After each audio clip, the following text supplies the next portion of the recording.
Baik, bismillahirrahmanirrahim. Assalamualaikum warahmatullahi wabarakatuh. Baik, pada kesempatan kali ini, izinkan kami dari kelompok kelima akan memaparkan materi mengenai kimia alga produk natural fluorofita, bakteria dan mikroalga lainnya. Oke, ada tujuan presentasi kami pagi ini. Yang pertama yaitu mempelajari klasifikasi, karakteristik, serta produk alami yang dihasilkan oleh yang pertama di Chlorophyta atau alga hijau, kemudian cyanobacteria atau alga biru hijau, ada mikroalga lain seperti Chrysophyta, Flagellata, dan lain sebagainya. Kemudian yang kedua ada aplikasi dan potensi produk alga, yang ketiga studi kasus, dan yang terakhir kesimpulan.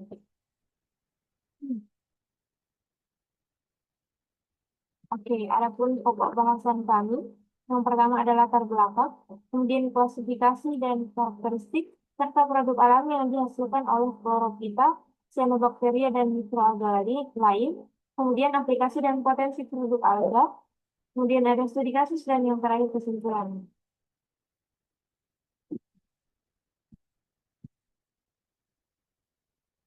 Oke. Alga merupakan salah satu sumber biomasa hayati yang paling potensial dalam bioteknologi modern karena kemampuannya menghasilkan berbagai metabolit primer dan sekunder. Potensinya sebagai sumber bahan alam semakin diperkuat oleh kemampuannya tumbuh cepat, tidak membutuhkan lahan pertanian yang subur, dan dapat dikultur dalam berbagai kondisi lingkungan sehingga mendukung produksi berkelanjutan dalam bidang industri pangan, farmasi, maupun bidang kosmetik. Nah, produk-produk natural yang dihasilkan oleh alga seperti polisakarida tersulfatasi, karotenoid, serta beberapa senyawa fenolit ini telah terbukti menunjukkan aktivitas antiinflamasi, mikroba, antioksidan, dan bahkan anti kanker. Sehingga alga menarik perhatian industri farmasi dan bioteknologi. Kemajuan di teknologi ekstraksi dan kultur alga dalam dekade terakhir memungkinkan isolasi senyawa yang lebih murni dan stabil, sehingga semakin memperluas potensi penggunaannya dalam pengembangan obat dan nutraceutikal.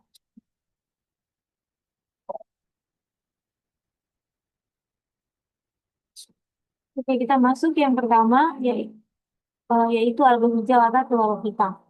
Bisa dilihat di sini,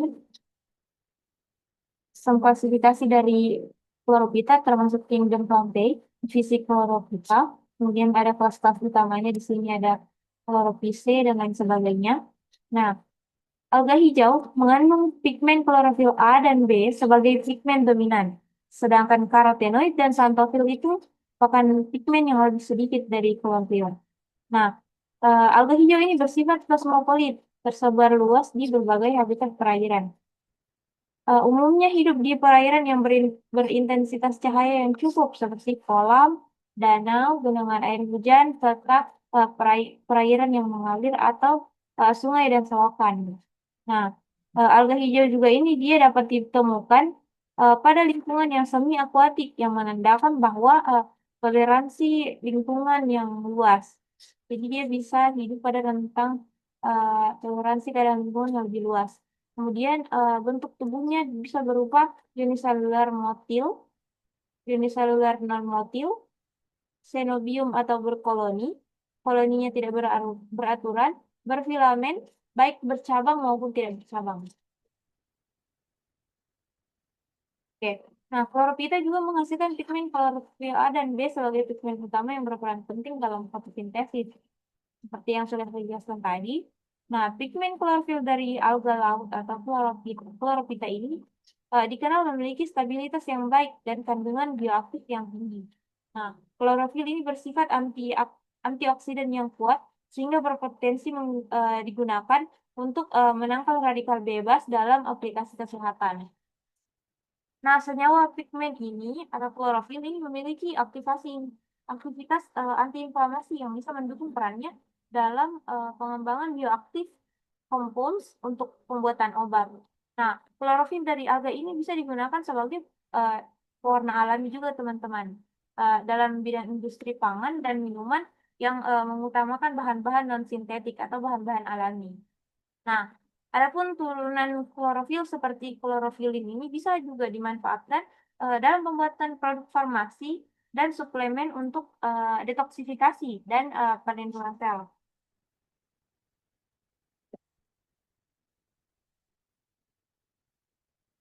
Oke, kemudian ada pigmen karotenoid dari kloropita. Nah, alga juga menghasilkan pigmen karotenoid alami selain klorofil tadi. Nah, pigmen penting yang memberikan warna serta fungsi dalam proses fotosintesis juga. Nah, karotenoid dari kloropita ini bersifat antioksidan yang kuat, bisa mampu menangkal radikal bebas sehingga menjadikannya kandidat nutraseutika atau suplemen kesehatan. Nah, karotenoid juga ini dia menunjukkan aktivitas biologis yang lain seperti potensi antiinflamasi. Kemudian dia juga bisa mendukung kesehatan metabolik yang dapat membuka peluang aplikasi baik di bidang farmasi maupun di bidang kesehatan.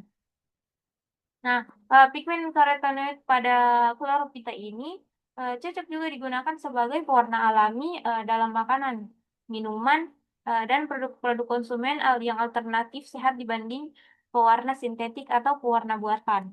Nah, karena masih banyak jenis alga yang mampu mereka memproduksi karoten dalam jumlah tinggi, maka alga hijau ini bisa menjadi salah satu sumber yang berkelanjutan untuk bahan pigmen dan bioaktif.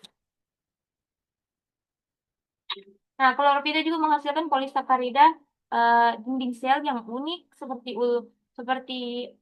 contohnya spesies ulva dengan struktur berbeda dari polisakarida tumbuhan darat lainnya, yaitu memiliki sifat gel, kemudian viskositas yang tinggi atau kekentalan yang tinggi, dan stabilitas yang baik sehingga bisa cocok digunakan sebagai pengental, penstabil, atau pembentukan gel.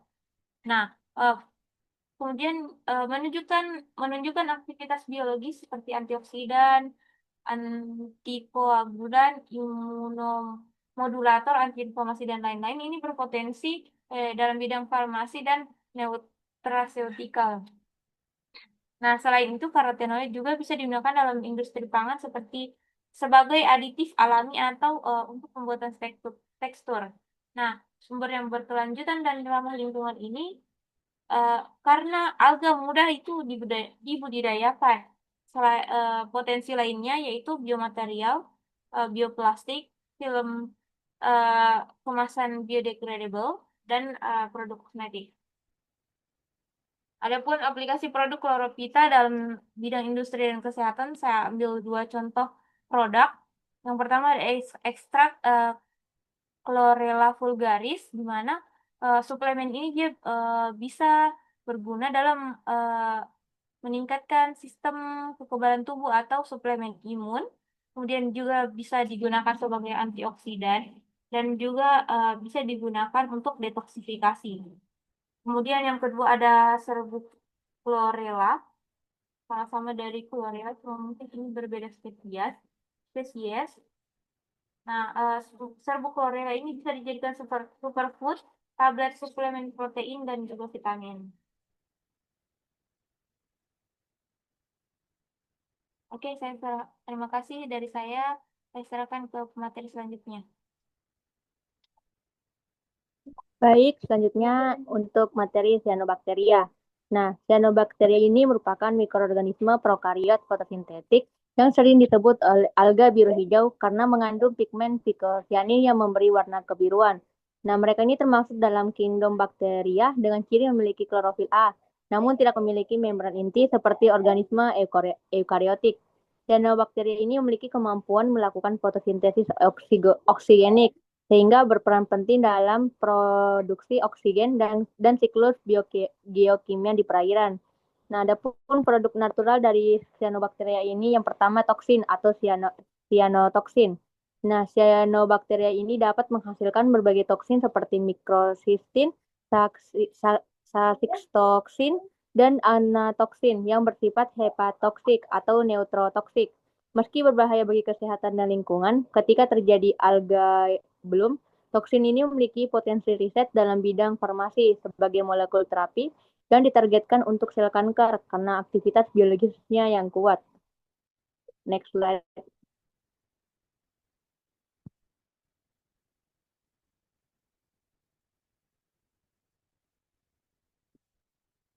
Lalu yang kedua itu antibiotik atau senyawa cyanobacterial.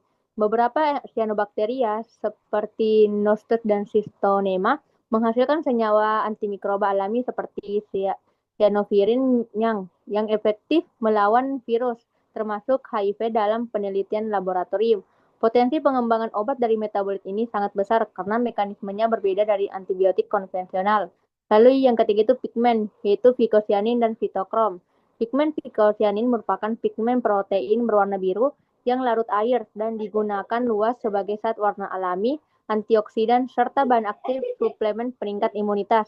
Pigmen ini banyak diekstrak dari spirulina, salah satu cyanobacteria komersial yang paling populer. Oke, next slide.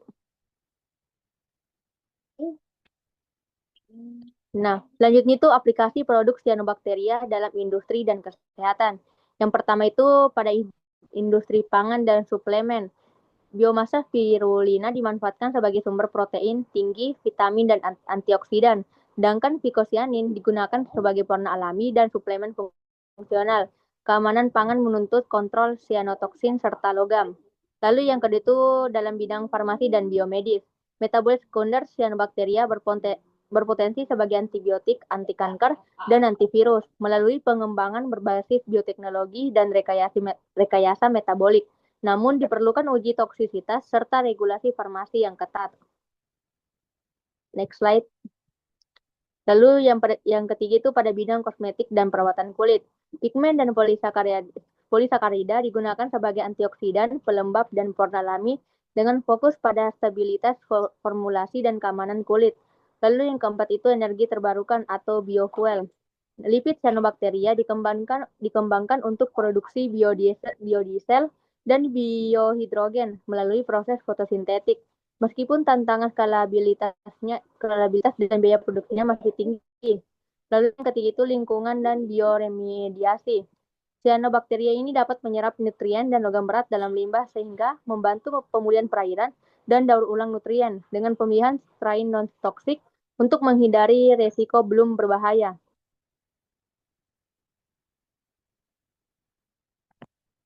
Selanjutnya saya persilakan kepada pemateri berikutnya.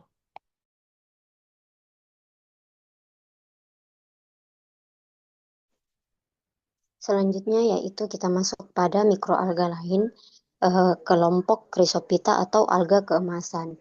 Di mana pada kelompok Chrysophyta atau alga keemasan ini memiliki ciri yang paling mudah dikenali, yaitu warnanya yang keemasan karena pigmen fukosantin.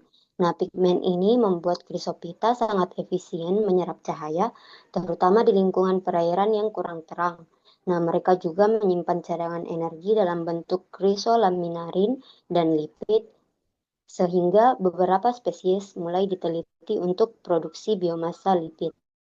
Pada bentuk motil, Chrysophyta memiliki dua flagella yang ukurannya berbeda. Selain itu, beberapa spesies memiliki dinding sel bersilika atau membentuk koloni dengan struktur unik. Adapun contoh spesies dari Chrysophyta yaitu Ochromonas danica, Sinura uvula, dan Dinobiron divergens. Next. Selanjutnya yaitu Dinoflagellata, di mana Dinoflagellata ini memiliki ciri unik berupa dua flagella yang menghasilkan gerakan memutar. Pigmen utama yang mereka miliki yaitu peridinin, sehingga warnanya cenderung coklat kemerahan dan sangat efektif dalam fotosintesis dan di perairan laut. Nah, banyak Dinoflagellata memiliki pelat selulosa yang disebut TK sehingga tampak seperti memakai pelindung. Nah, menariknya, beberapa spesies juga mampu menghasilkan cahaya atau toksin sehingga sering terlibat dalam fenomena harmful alga blooms yang berdampak pada ekosistem dan kesehatan. Adapun contoh spesies dari Dinoflagellata yaitu Noctiluca scintillant atau yang berperan dalam bioluminesensi dan seratium fusus. Next.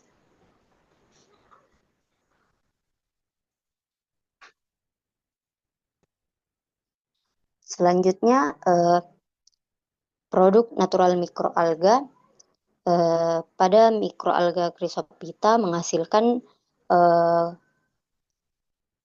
fukosantin, lipid, dan polisakarida seperti krisolaminarin yang memiliki aktivitas antioksidan dan imunomodulator. Nah, sementara itu dinoflagellata menghasilkan pigmen khas seperti peridinin, asam lemak pufa seperti DHA, serta sistem luciferin atau luciferase yang berperan dalam bioluminesensi. Nah, kedua kelompok ini juga mampu menghasilkan metabolit bioaktif lain seperti senyawa fenolik dan karotenoid minor yang bernilai dalam dunia nutraceutikal dan biofarmasi. Nah, adapun untuk aplikasinya, fukosantin dari Chrysophyta ini sangat banyak dimanfaatkan dalam suplemen kesehatan karena kemampuannya mendukung metabolisme lipid sekaligus bertindak sebagai antioksidan alami. Polisakarida krisolaminarin digunakan sebagai bahan fungsional dan kandidat imunostimulan, dan pigmen xanthofil dari kelompok ini juga diaplikasikan dalam kosmetik sebagai anti-aging dan pelindung kulit. Nah, di sisi lain, dinoflagellata ini memiliki peran besar dalam bioteknologi melalui penggunaan peridinin sebagai pewarna fluoresen dan pemanfaatan sistem luciferase sebagai biosensor toksisitas. Nah, PUFA yang mereka hasilkan juga bernilai tinggi sebagai suplemen nutrisi dan beberapa spesies simbion seperti Symbiodinium mendukung kesehatan ekosistem karang melalui kontribusinya pada rehabilitasi terumbu karang. Saya berikan ke moderator.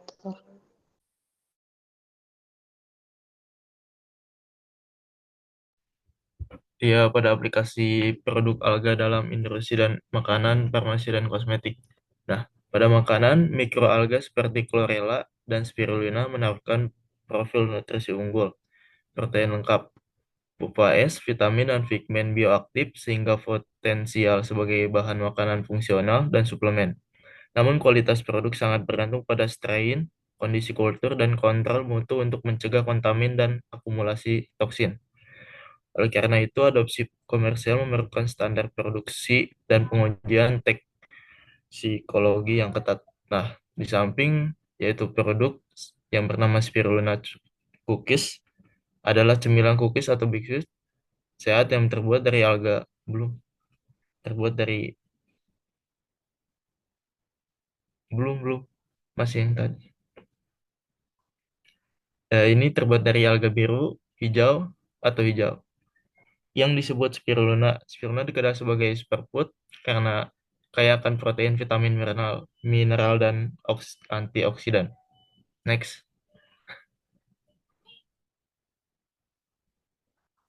Ini pada produk alga dalam farmasi.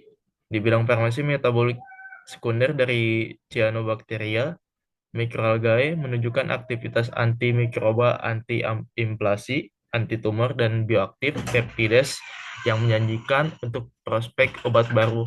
Namun transisi dari temuan in vitro ke obat klinis masih membutuhkan banyak penelitian. Nah, ini di samping yaitu produk alga pada farmasi yang bernama Spirulina Ceutico terbuat dari alga spirulina yang bernama ilmiah Actovira flatensis adalah jenis alga biru hijau yang digunakan sebagai bahan utama dalam suplemen ini. Next.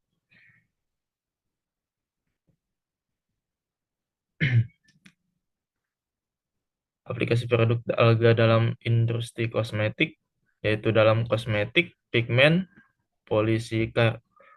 polisakarida, eksopolisakarida, antioksidan, dan lipid. Alga dipelajari untuk pelembab, anti penuaan, whitening, dan pewarna alami. Beberapa produk komersial sudah memakai ekstrak bioalga, namun regulasi dan pengujian toksisitas tetap penting.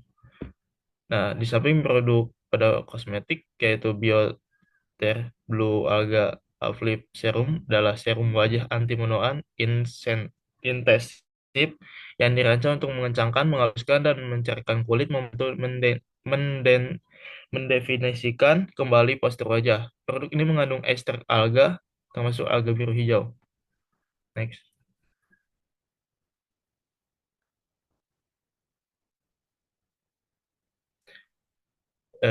Potensi produk alga sebagai sumber energi terbaru ya biodiesel.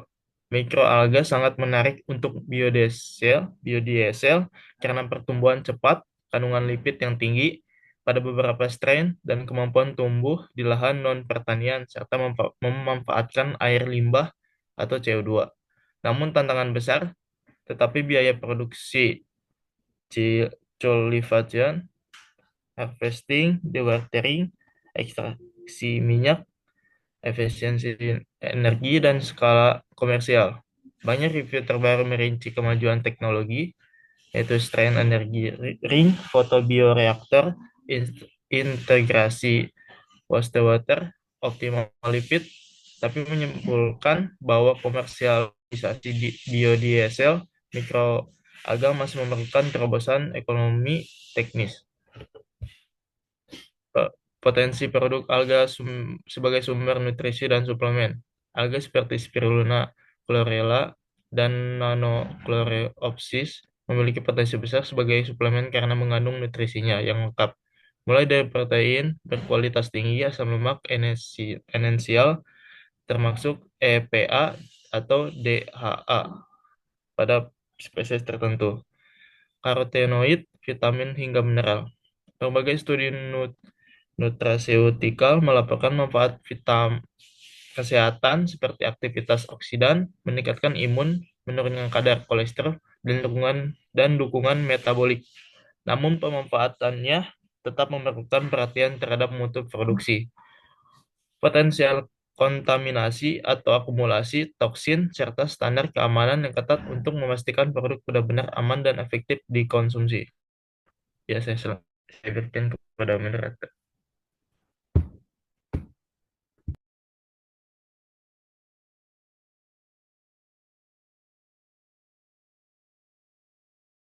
Baik, jadi saya itu materinya terkait studi kasus kimia alga, produk natural chlorophyta, cyanobacteria, dan mikroalga.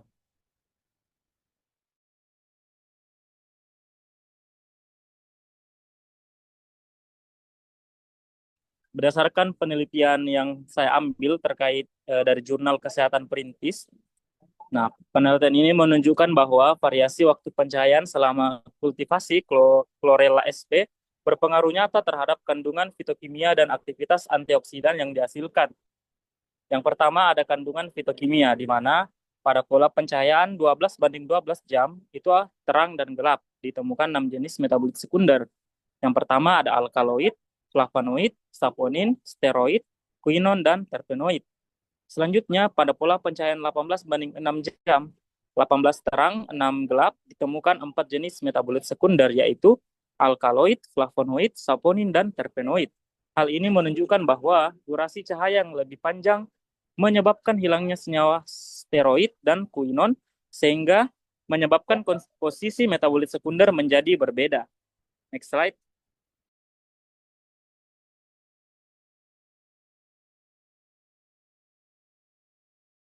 Baik, selanjutnya aktivitas antioksidan.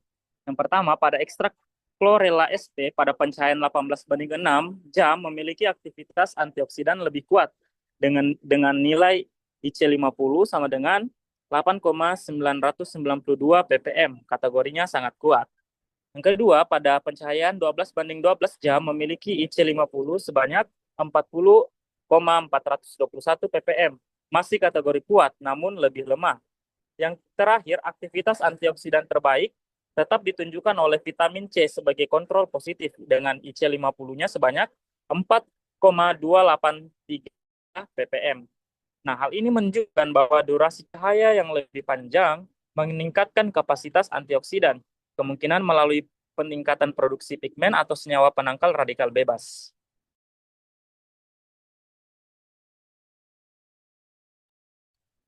Nah, terdapat perbedaan jelas antara kedua perlakuan cahaya tadi, yang pencahayaan 12:12 dan pencahayaan 18:6. Di mana di pencahayaan 12:12 dia menghasilkan lebih banyak jenis senyawa. Sedangkan di pencahayaan 18:6 dia menghasilkan antioksidan yang lebih kuat. Dengan demikian, kondisi pencahayaan merupakan faktor penting dalam mengatur biosintesis metabolit sekunder dan kekuatan antioksidan pada mikroalga spesies Chlorella sp.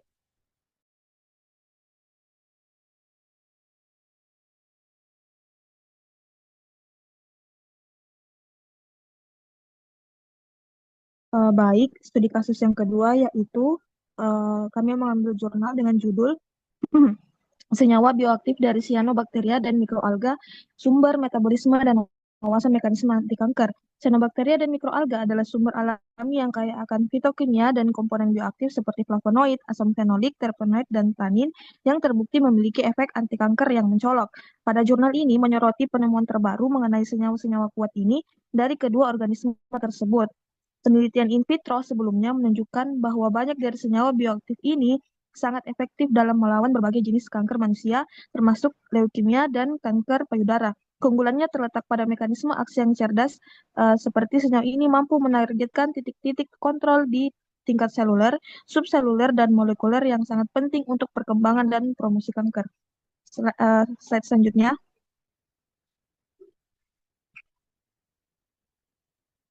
Nah, pada gambar di atas ini merupakan potensi anti kanker dari ekstrak mikroalga dan cyanobacteria pada beberapa tipe kanker pada manusia.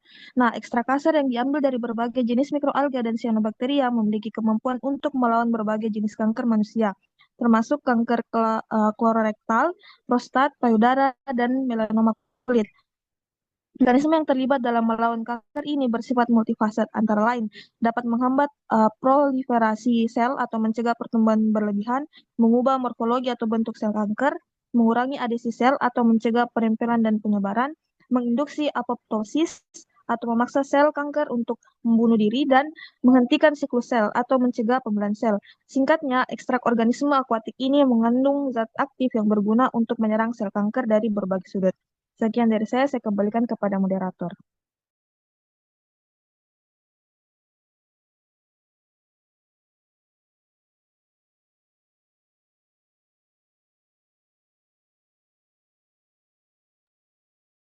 Oke, baik. Adapun kesimpulan presentasi kami hari ini, yaitu alga hijau atau chlorophyta, cyanobacteria, dan berbagai jenis mikroalga lain merupakan sumber natural produk yang sangat potensial bagi berbagai bidang, terutama bidang farmasi, pangan, serta bidang bioteknologi.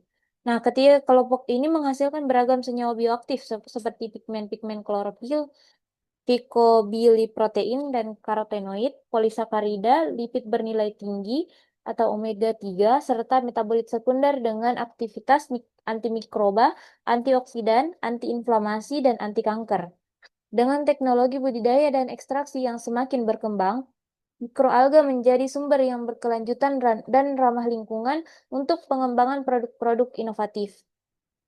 Nah, secara keseluruhan, mikroalga menawarkan potensi besar sebagai bahan alam masa depan yang dapat mendukung kesehatan, industri pangan, dan aplikasi bioteknologi yang lainnya.